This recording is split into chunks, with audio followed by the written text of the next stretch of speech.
Hi, it's Terry Gross, host of Fresh Air.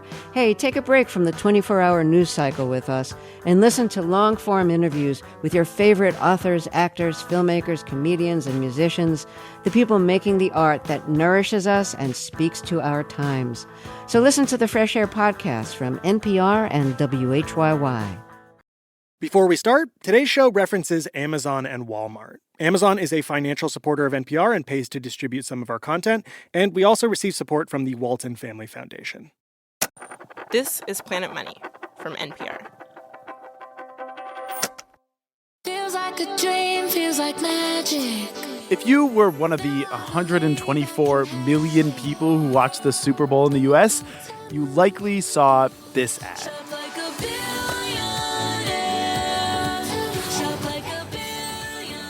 And even if you missed it, there's a very good chance you've seen other ads for this same company, Temu. In the last year, the Chinese e-commerce company has spent billions of dollars on ads for Google searches, on YouTube, Instagram, and Facebook. We were curious. What does it mean to shop like a billionaire? What is this thing? So we tried it out. Basically, anything you want to buy, they have it. But the more you look into the app, the weirder it gets. Shopping on Temu feels like this bizarre cross between Amazon and, like, Super Mario Bros. Yeah, they're always trying to get you to play games, like Fishland. Imagine this. You begin by choosing items you'd love to win. Where you feed a little digital pet fish. The more your fish grows, the closer you get to your desired reward. Kind of love Fishland. Yes, and there's so much weird random stuff for sale on there. Like, they sell this thing called the Vomit Egg Yolk Egg Liquid Pinch Happy Decompressing Toy. I think it's like a stress ball, but like the goo comes out of the mouth of this little disembodied egg head. That'll only run you $1.43. It's not just the Pinch Happy Decompressing Toy. All of the prices seem impossibly low. Everything has free shipping. And if you do a good enough job feeding your digital pet fish or whatever, some stuff will cost you almost nothing. And honestly, Nick, it seemed like you got kind of sucked into the whole Temu experience. I'm just going to play a little bit of the tape of when you first called me bragging about all these deals you just landed. I signed up a couple of nights ago, and here is what I got the first night. And I haven't slept in days. All right. A measuring tape metric. 3 like Taylor's measuring tapes because my kid likes to play with those. A bunch of carabiners. You can always use carabiners. Of course. Some drill bits with countersinks. A nice peep. I'm just going to fade Nick down here for a second. And you're going to have to believe me when I say he bought a lot of stuff, including multiple bike bells. You know how much that was supposed to all be? Oh, my God. I don't know. That sounds like $2,000 worth of gear, maybe more. They said the list price was $400, but they gave it to me for $77.88, free shipping, baby. Woo!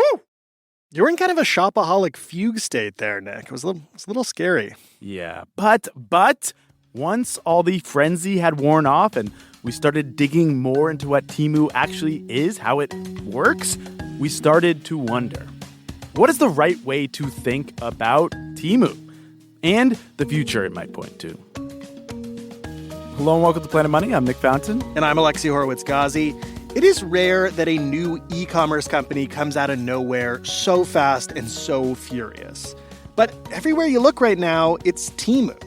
According to some estimates, this company, which launched in the fall of 2022, is shipping as many as 1 million packages a day into the U.S. It's one of the most downloaded iPhone apps in the country, with around 50 million monthly active users here. Today on the show, what is this thing? Where did Temu come from? How is it able to sell stuff for so cheap? And why are some people trying to stop it? Support for this podcast and for Planet Money Summer School comes from Capital One. With no fees or minimums on checking accounts, it's no wonder the Capital One bank guy is passionate about banking with Capital One. If he were here, he wouldn't just tell you about no fees or minimums. He'd also talk about how Capital One cafes are open 7 days a week to handle your banking needs. It's pretty much all he talks about, in a good way. What's in your wallet? Terms apply. See CapitalOne.com/bank. Capital One N.A., member FDIC. This message comes from Schwab. With the new Schwab Teen Investor Account, teens can gain hands-on investing experience. It's co-owned by you and your teen, so you can monitor the account while your teen learns how to invest and manage money. Learn more at schwab.com.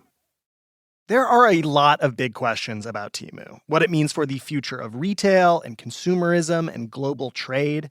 But before we get to those, we're going to drill down on how this business actually works, starting with its origin story. For that, we called NPR correspondent Emily Feng, who covers China and Taiwan. You've come to the right person because I'm a big online shopper. So then you know a lot about Temu. I know a lot about their parent company, and that's this gigantic e-commerce company called Pinduoduo, or PDD. It's based in China. Emily told us PDD first came onto her radar a few years ago when she was living in Beijing. I had just taken up boxing, so I went to the gym, and I saw this girl wearing really, really hot tights. Okay. And I was like, where did you get these tights? And she was like, I got them on Pinduoduo, PDD. And I was like, what's that? So we added each other on social media. She sent me the link, and I was shocked. These tights were like $5, and they got cheaper if you bought more than 3 pairs. So I ended up getting 5 pairs. Emily says these days PDD sells pretty much everything, but they started off by focusing on one thing: groceries. They sold fresh fruit and vegetables, and then later everything from like seafood to roast chickens. Which turned out to be a really good business during COVID when, in China, there were very strict lockdowns and people needed food delivered. That is when PDD got huge and started to rival the other big Chinese e-commerce company, Alibaba. And Emily says to understand how PDD is different, it's helpful to take a look at the background of its founder, Colin Huang. We don't know too much about him. Like, we don't know if he's married, if he has children, what he does with his spare time. He does not make public appearances. What we do know is his work history. He worked at Google, he founded some e-commerce companies, and also a gaming company. It's his background in gaming that informs PDD's model of like making this a gamified social shopping experience. A social shopping experience with all sorts of perks and incentives for looping your friends in. Right. This is why the woman who introduced Emily to PDD was so quick to share a link to those tights she liked. That's what PDD is all about. The goods are really, really cheap, and the goods get cheaper if you refer a friend and they buy the same product. 多多 means more, and ping means to merge. So the whole idea is that you're merging orders, you're bulk buying together with friends. They call it team purchase, basically bulk pricing. If you can convince enough of your friends to buy a thing with you, it gets cheaper. Which brings us to Temu, which I've heard maybe once stood for team up, price down. Oh. Have you heard that one? Never. To this day, I didn't know how to pronounce it. It's amazing. I sent a request to Temu. I said, hey, can I have an interview? They said, can you do written questions? I said, no, I'd really like an interview. And they said, no, we'll have to pass that. And I said, okay, well, just help me solve this one problem. Is it Temu or Temu? And they were like, it has many pronunciations, but most people go with Temu. I was like, you're the company. You should tell me how to pronounce it. Yeah, they don't like sharing a lot. So far, Temu is not using this bulk pricing model here in the US, though they do offer discounts when you invite your friends. And Emily says they look a lot like PDD. The factories are the same, the producers are the same, they're just repackaging the same app, turning it into English and calling it Temu. Secretive or not, PDD is publicly listed in the US, so there are some details out there. They're required to file them. PDD as a whole, it is profitable. In the final quarter of last year, so the quarter that included holiday shopping, the company had $12.5 billion in revenue and an operating profit of over $3 billion. Okay, up until now, we've largely been focused on how different PDD and Temu are for consumers, for the Emilys and Nicks of the world buying their tights and bike bells. But the really innovative thing PDD and Temu seem to be doing is rethinking the way an e-commerce platform interacts with its suppliers, the companies that actually make all that stuff. For more on that, we reached out to Ray Ma, a tech executive in San Francisco and the founder of this great newsletter called Tech Buzz China. Also, she's an early Temu adopter. Yeah, these headphones are one of the first deals on Temu. The day they launched, they were selling them for $2. So you might have been one of the first 10,000 customers of Temu in the US, you think? Oh, for sure. I wouldn't be surprised if I was under 100, to be honest. Ray says to understand how PDD and Temu got so big so fast, you got to look at how they try to solve a couple of the biggest problems for factories in China that want to sell online. First, they say to these factories, all you need to do is worry about making your products. We will handle the marketing, and we'll be in charge of getting your stuff into people's mailboxes in the US. Instead of dealing with a bunch of middlemen between your factory and the consumer, it'll just be us. That means you'll get to keep more of the profit. The second thing that Temu does is help solve this perpetual puzzle manufacturers face. How much of any given product should they actually make?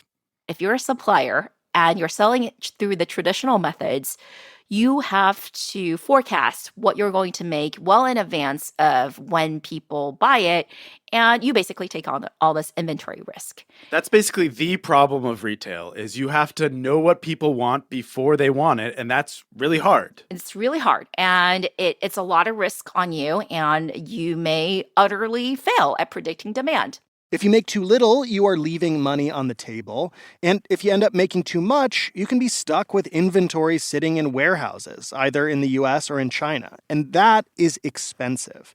Amazon and Walmart, they will actually charge you to store your products. But PDD's founder, Colin Wong, has come up with a really interesting approach for how to solve this puzzle.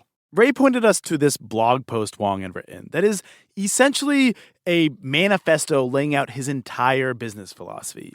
In it, he dreams of a world where the whole inventory problem is completely eradicated. And the key to that, he says, is convincing your customers, who've gotten used to getting everything in 2 days, to be just a little more patient. So instead of me necessarily having the goods on hand, what if you just wait, a week, 2 weeks, whatever it is, to receive your item? Because then I can take this aggregate and accurate demand, go to the suppliers and say, now you know exactly what to make it. So basically he's saying, if I can get people to wait 1 or 2 weeks for the stuff that they are ordering from my website, then I don't even have to have any inventory on hand. I can just sell the stuff before it's even made and be the most just-in-time, the most lean operation ever. That is the dream, yeah. It is a wild dream. Just-in-time is this idea from car manufacturing, where a car maker doesn't want to store 10,000 carburetors and 5,000 timing belts until they are needed on the assembly line. Instead, they want their suppliers to send them that stuff right before they put it in the cars. Just in time. And in Colin Wong's vision of the world, it is just in time all the way down to you on your couch in Peoria or whatever. In this world, manufacturers wouldn't have to ship their products to warehouses in the US before people have placed their orders. They could just wait until enough people have clicked buy to even start making the things in quantity. And think about what that would let you do if you are a factory owner. If you had 10 ideas for 10 new products, you wouldn't have to choose which one you're going to make hundreds of to send off to a bunch of Amazon warehouses. You would get to make all 10 products. Just throw them up on Temu and see which ones people are willing to pay for. Now, this dream is nowhere near fully realized yet, but it is starting to happen in small ways. And when you multiply them by the 100,000 suppliers across China that Temu is working with, you start to get an answer for why the Temu shopping experience is so extra. Every product is kind of a market survey. You want this? No? Well, how about this? Temu lets manufacturers keep poking at consumer demand to see what exactly it is that people want. On the one hand, it's a little bit awe-inspiring, this plan to reshape e-commerce so that every day, hundreds of new products are offered up to consumers just in case one of them happens to be the specific thing that was missing from their life. Right? That is how the vomit egg yolk liquid pinch happy decompressing toy gets made in the first place. But also, that is how something as arguably useless and wasteful as the vomit egg yolk egg liquid pinch happy decompressing toy gets made in the first place. And maybe we are not better off expanding the endless variety of plastic crap that people can buy. Speaking of which, I got my package, 19 different items, including 3 bike bells. Wait, 3? Really? In my defense, they were cheap, and I couldn't tell how good they were from the website. But now I have a pretty good idea. Here, look. This one is electric. It's pretty annoying. Not sure I want to be that guy.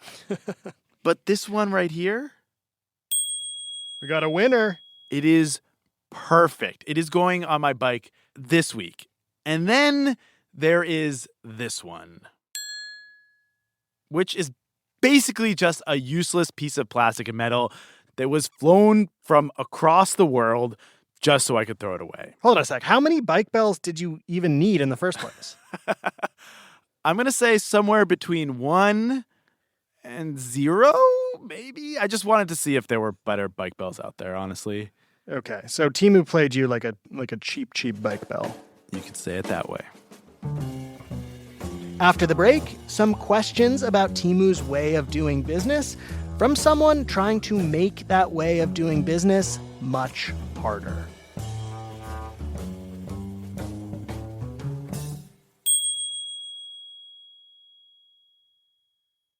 Support for this podcast and for Planet Money Summer School comes from Capital One. With no fees or minimums on checking accounts, it's no wonder the Capital One bank guy is passionate about banking with Capital One. If he were here, he wouldn't just tell you about no fees or minimums. He'd also talk about how Capital One cafes are open 7 days a week to handle your banking needs. It's pretty much all he talks about, in a good way. What's in your wallet? Terms apply. See CapitalOne.com/bank. Capital One N.A., member FDIC. This message comes from Schwab. With the new Schwab Teen Investor Account, teens can gain hands-on investing experience. It's co-owned by you and your teen, so you can monitor the account while your teen learns how to invest and manage money. Learn more at schwab.com. Support for this podcast and the following message come from Vanguard. Every day, shareholders meet to discuss important matters about the companies you invest in. Now you can make your voice heard too. Vanguard Investor Choice makes it easy to set your proxy voting preference for your eligible Vanguard index funds. Visit Vanguard.com/investor choice to learn more. Vanguard investors own shares of their index funds, and those funds own shares of the companies they invest in. Vanguard Marketing Corporation, distributor. Hey, it's Erica Barris. In 1959, more than 500,000 steelworkers in the U.S. went on strike. Already the strike is being felt in patches of the economy. Observers foresee no quick solution, an economic ordeal for the nation. The strike ended over 100 days later, but had an unintended consequence for U.S. steel production. That's just one of 3 historical moments we talk about in our latest bonus episode on the influence steel had on our economy and popular culture. Available now for Planet Money Plus listeners. If that's you, thanks for your support. If it's not, could be. You get bonus content, sponsor-free listening, and support the work of Planet Money. Just go to plus.npr.org.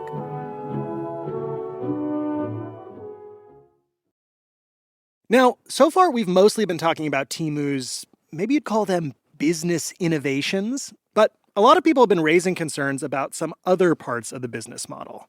In particular, Temu's kind of lacks seeming compliance with certain laws and regulations we have here in the US. Like how they're pretty bad at weeding out counterfeits. That one I can attest to. They keep pushing a certain skateboard brand sweatshirts on me for way too cheap than could be legit. Another issue is safety. There are concerns that they're flouting consumer safety standards. And then there are concerns that they are not doing a good enough job of making sure that the products they sell weren't produced using forced labor. For a couple years now, the U.S. has had a law on the books that's meant to keep out goods made in the Xinjiang region. Xinjiang is where China has been accused of ethnically cleansing its Muslim minority Uyghur population, and also forcing Uyghurs to work in factories. But according to a recent congressional report, Temu, quote, conducts no audits and reports no compliance system to affirmatively examine and ensure compliance with that law. We asked Temu about all this, and a spokesperson said they have processes in place to spot counterfeits and unsafe products. And on the forced labor issue, they told us, quote, Temu is dedicated to upholding ethical labor practices. Our third-party code of conduct forbids any form of forced, child, or penal labor. Now, one person ringing alarm bells about all of these concerns is U.S. Representative Earl Blumenauer, a Democrat from Oregon. Like Nick, he's really into bikes. He wears these cool bike lapel pins. I started this in Portland, and I was the commissioner of public works and started wearing the bike pin then, and we've handed out probably 50,000 of them since then. And because it's Portland, I'm sure it was manufactured in Portland, the lapel pin. We're working on it. Oh, it's made in China. We have supply chain issues. We did offer to help him find an alternative supplier, but he wasn't into it. Well, I'll tell you, I have a tab of Temu up right now. I'm sure you're familiar with Temu. Mm-hmm. There's a lot of bike lapel pins available on Temu. Let me tell you, 98 cents, a nice bedazzled one, a pink one for 79 cents, free shipping. There's a lot you can do with slave labor. Damn, Earl Blumenauer. Yeah, the congressman does not mince words. And to be clear, he is not saying that Temu is definitively sourcing goods produced by forced labor. He's more saying the way the system is set up now, there is just not a practical way for the U.S. government to monitor for things like that. It's been sort of an obsession of mine for the last year. An obsession of yours? Yes, I want to get this fixed. Blumenauer says it's become pretty much impossible to enforce our laws on this huge amount of imports. And the reason? It comes down to this one trade loophole that Temu, along with many other Chinese companies, has been able to exploit. Yes, the de minimis loophole. The de minimis loophole permits people to ship direct to American consumers goods that are under $800 in value. This explains how you can get a package from China. There's no customs declaration on the front. And it explains part of why it's so cheap, right? Yes, it is direct, untaxed, unregulated. We have no idea what's in these packages. The de minimis loophole comes from back in the 1930s. And the idea back then was, say you went on a vacation to, Paris. The government said you shouldn't have to file customs paperwork if you decided to ship home some little Eiffel Tower statues for all your Francophile friends at home. The notion here is that the de minimis means minimal, and it wasn't worth the while for the federal government at that point to go through it, and it seemed like it was an unnecessary burden for people bringing goods back to the United States. De minimis was de minimis. It was just a few dollars. There was no controversy about it. And then, as things got more expensive, Congress kept raising that de minimis threshold, the declared value under which you didn't have to declare or pay taxes. In 2015, Blumenauer was on the Ways and Means Committee, which deals with taxes and trade, and he voted to raise the de minimis threshold from $200 to $800. And then online retail kind of exploded. In the next several years, all these e-commerce operations, Shein, AliExpress, Wish, and of course Temu, started shipping all these packages from China to the U.S. Nobody, I was on the committee at that time, nobody had a clue that there would be a flood of commerce from Asian countries, primarily, that would overwhelm the system. This completely blindsided Congress, blindsided me. We did not anticipate it at all. Maybe we should have, but we didn't. Blumenauer says this year, the U.S. is on track to receive 1 billion. Yes, 1 billion packages that come in through the de minimis loophole. No taxes, no customs slips saying what they are. 60% of those are from China, and many of them are from Temu. All because of this exemption written long before e-commerce ever existed.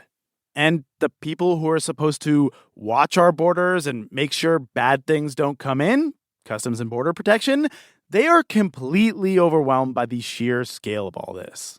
Think about it. It is way easier to inspect a shipping container that says it's filled with 5,000 travel mugs than it is to inspect 5,000 individual packages that don't have to say what's in them at all.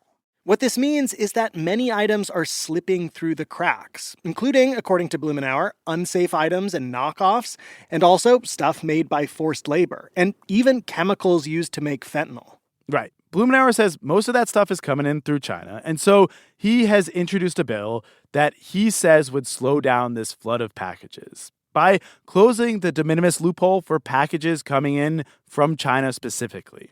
If it becomes law, sellers like Temu would have to declare what's in every package and, importantly, pay any applicable tariffs.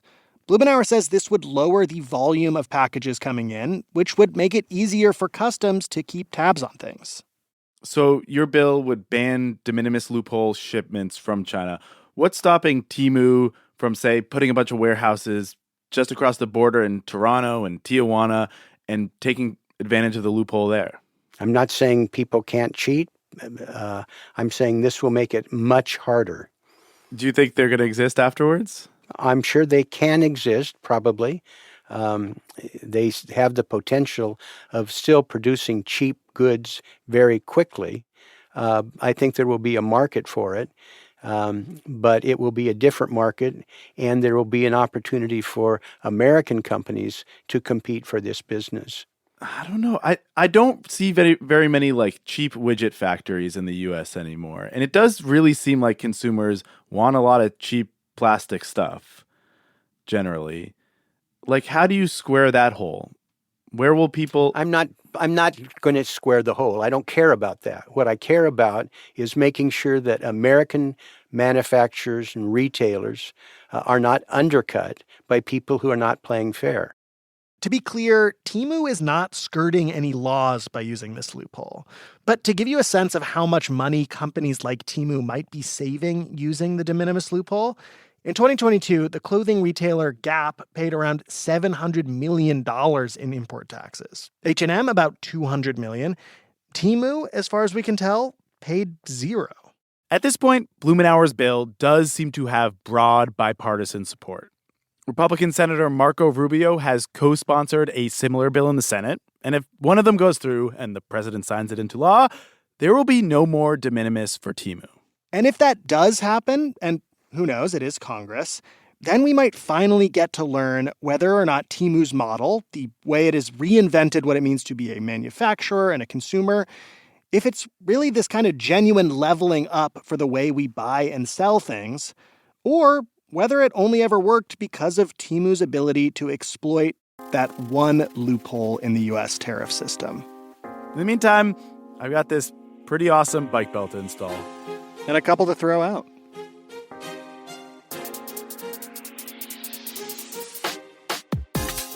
This episode was produced by Sam Yellowhorse Kesler and Emma Peaslee. It was edited by Keith Romer and fact-checked by Sierra Juarez. It was engineered by Cena Loffredo. Alex Goldmark is our executive producer. I'm Nick Fountain. I'm Alexi Horowitz-Ghazi. This is NPR. Thanks for listening.